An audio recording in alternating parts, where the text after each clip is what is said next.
Next in the series is Halloween, The Curse of Michael Myers. Now, this sequel is a little bit controversial. Everybody knows it had some production troubles and lots of hastily deleted footage, and there's the alternate producer's cut floating around, and how the final product is basically an incomprehensible mess. But I'll just get this right out of the way. I actually really like this one.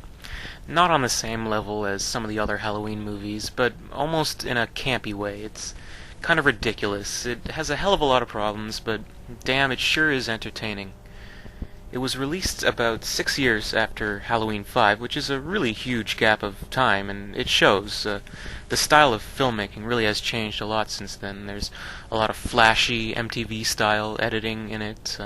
It's definitely a Halloween movie for the 90s. So it opens with Jamie in captivity of this cult. She's given birth to a baby, and I think it's Michael's baby, which is kind of weird, but I'm not really sure. I don't know. But anyway, she escapes with her child, and Michael tracks her down and finally kills her. Aww. But he can't seem to find this baby, and that's the basic motivation for the entire thing.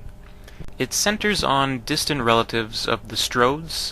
They're living in Michael's old house, and they've kind of become the pariahs of the neighborhood because of that. Kara is a single mother, and her son may or may not be hearing the same voices that inspired Michael to kill his sister oh so many years ago. Dr. Loomis is thrown into the mix yet again, knowing that Michael is back, and he has to do his best to warn everyone. And one thing that I thought was kind of cool was that they brought back the character Tommy Doyle, who Laurie babysat in the very first Halloween movie. And I guess that his childhood experiences with the boogeyman left him warped because he's kind of a creepy loner obsessed with Michael Myers and... What the hell? Is that Paul Rudd? Yeah, apparently this is the first movie Paul Rudd has ever done, and I'm sure he's very proud of it. So, another key point to the movie is that Haddonfield has actually banned Halloween and all related celebrations, which is an interesting idea, and of course the youths of the town are totally against it and want to bring it back, and so we get a bunch of scenes with a Howard Stern-esque shock jock named Barry Sims rallying with the students. A lot of the movie attempts to explain Michael Myers' madness and his curse, and many things involving this Thorn cult. It also answers that burning question from the last movie, who is that mysterious man in black? It turns out it's one of Loomis's colleagues and old friends, and he's involved with the Thorn cult and wants to harness Michael's evil powers or something. I guess it should be some kind of big twist or shocking reveal, but I'm sure at this point in the movie everyone's so confused they don't really care. It all leads to a big chase and final fight scene and an ending that is oddly anticlimactic. So it's not like I can really passionately defend this movie. It's pretty stupid, but it's a lot of fun too, on the lowest, cheesiest levels of a horror movie. Like that drunken asshole father character, you know he's gonna get it, and you can't wait for his comeuppance. And Barry Sims, who flat out calls Michael Myers a pussy, you know he's gonna get it too. Why? Because he shouldn't have called Michael Myers a pussy. There's plenty of good deaths and suspenseful moments too. There's good gore and everything. I guess this is the one Halloween movie that more closely resembles a Friday the 13th movie, which isn't necessarily a bad thing. And I'm always just amused by watching Paul Rudd's acting in the movie. Seeing him in this makes me glad he's been sticking to comedies. It's also notable that this is actually the very last Halloween movie to feature Donald Pleasence, as he passed away just after filming.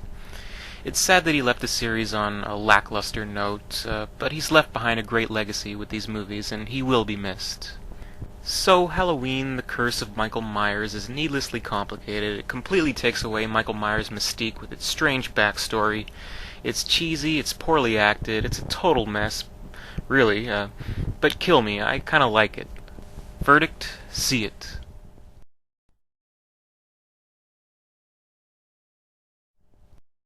After part 6, some new life needed to be breathed into the franchise, so next in the series came Halloween H2O, 20 years later. Kind of a silly title, but whatever.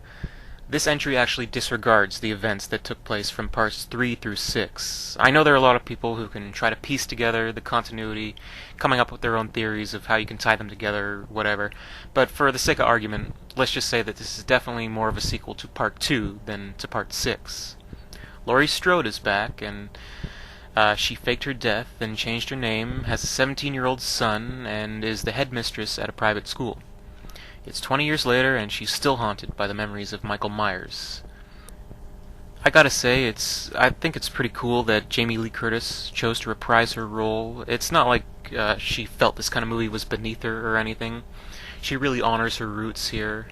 And as a retired scream queen, trust me, she's still got it. She works those magic lungs of hers and belts out those blood-curdling shrieks like a pro boxer not quite ready to hang up the gloves. I really like how they handled the Laurie character in this one. Even after all these years, you can tell that her past experiences really left her traumatized, and constantly it takes a toll on her personal life, caused her to become very overprotective of her son, and keeps her living with a fear that never seems to leave her. The thought of Michael returning never fully goes away, and now 20 years later on Halloween, her brother is back to finish what he started. It's definitely a great idea for a movie, but I suppose my main problem is that it doesn't really build on that general concept. It's 20 years later, and Laurie has to fight Michael again. That's pretty much all you need to know. So at 90 minutes in length, it actually feels a little short. Like there's plenty of scenes that feel like they're just filler, such as the opening scene with the nurse and everything, or the scene at the gas station where Michael steals some random lady's car. There was something missing, and maybe that something missing was the Loomis character. It's a shame that Donald Pleasence died, because the movie would have been infinitely more awesome if he were involved, and for that matter, it would have been a lot better if John Carpenter had decided to write and direct it. But we have Jamie Lee Curtis, and that's definitely good enough. What the movie basically boils down to is that it's a rematch. It's all these years later, Laurie isn't a girl anymore, she's a woman, so she's not going to run away anymore, she's going to fight and finally confront Michael, and that's what it's all really about. The movie has its faults, but when Laurie finally decides to find Michael, locks herself in with him, the Halloween theme plays, and she shouts out his name, that is seriously just awesome. I think it works a lot better as a thriller than a true horror film. It does feel a little more like a Hollywood movie than any of the others. H2O certainly has the most recognizable cast going for it. You have Jamie Lee Curtis, of course, and there's also Josh Hartnett in his film debut.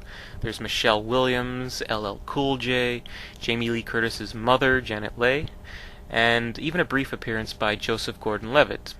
When you get right down to it, Halloween H2O is all about Laurie facing Michael again, and it does not disappoint in that area. Sure, it has its problems, sure it could have been a little better, but it really is all worth it for that final showdown, and I thought the ending was great, and it would have been an absolutely perfect ending to the entire series, if only they hadn't decided to make another movie before the remake, but more on that later.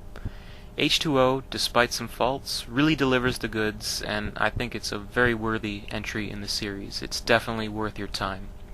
Verdict? See it.